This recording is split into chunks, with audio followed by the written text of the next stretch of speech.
folks, I want to show you guys how I took these bushings out of that hole for the XJ. Now, I know there's a lot of videos on it. I wasn't going to make one, but this, I just feel like I have to. I see a lot of people struggle with it. So what I did is, being that I have familiarity with these bushings on my Jeep, on the differential on the Jeep WK, basically what I did is I used this ball joint pusher, and then I used the cup over there, so it allowed the rubber to push through. So what I did is I just used this nozzle, this little round piece, and I pushed the rubber insert right out of the actual, and I just took it out. Let me see where it's at. All right, it's right here.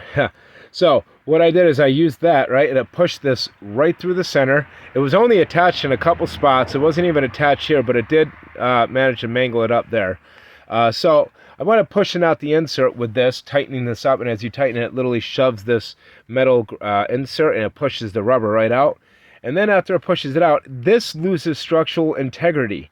So then what I do then is I get my I got this Harbor Freight electric hammer, and what I do is I get on the back side of this part right here with this in the back, and then I force it away from the actual control arm mount right there, just enough, like so, about right there. And then I use this part right there, and then I go on the side. And when I go on the side, it literally cuts a notch into it. And then what I do, as you can see here, it cuts notches into it.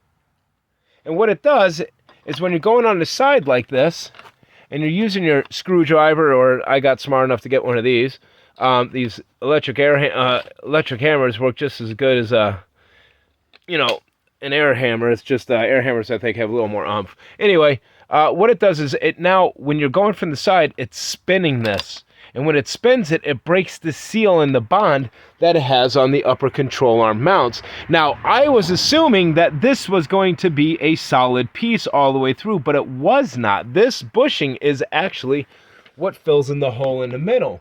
So there's very little surface contact. So if you want to make this easy coming out, now that I know, I am going to wire brush this as good as I can to help extract this a lot easier. And I would have sprayed this with WD-40 or PB Blaster like this.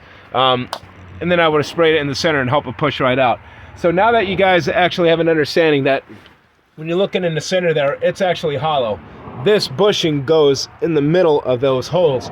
So you have very little surface tension to actually get these out. So I used the air hammer to pop it out of the side. I caused a notch, it slid it, it started spinning it, and then it just started pushing itself right out as I was air hammering it. So very easy thing to do. Not really that bad. And in putting it in, I didn't even clean this up yet. I got a couple burrs here because I forgot that it got pushed out this side. But look, there's nothing really even holding these things in. So how they're such a dickens to get out is beyond me. But anyway, that's what I'm gonna do. I have a curved file, and I'm just going to hone out this hole, take off any burrs.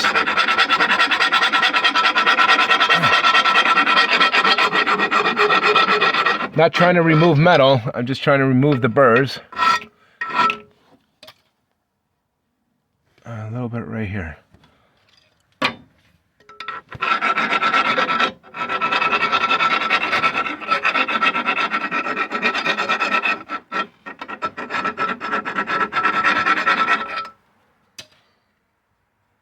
A little bit right here yet. A little bit up top. So I just let it go all the way.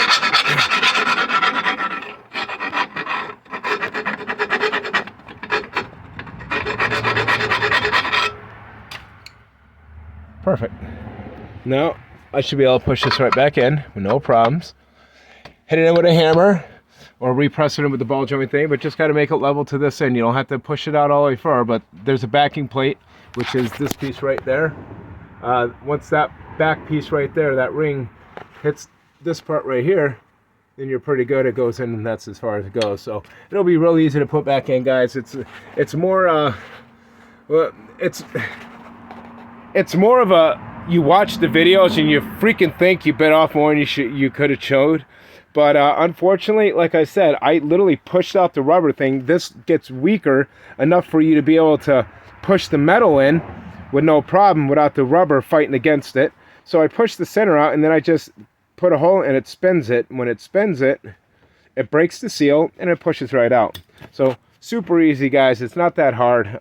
It sure looked a lot harder, but my job here is not done. I have the upper, the lower, and these things here, these U-joints to take out. I don't even know how that's going to work, but it's going to come out, and that's that. Anyway, Red Ant Reviews, guys. Say peace out. I hope this helps you.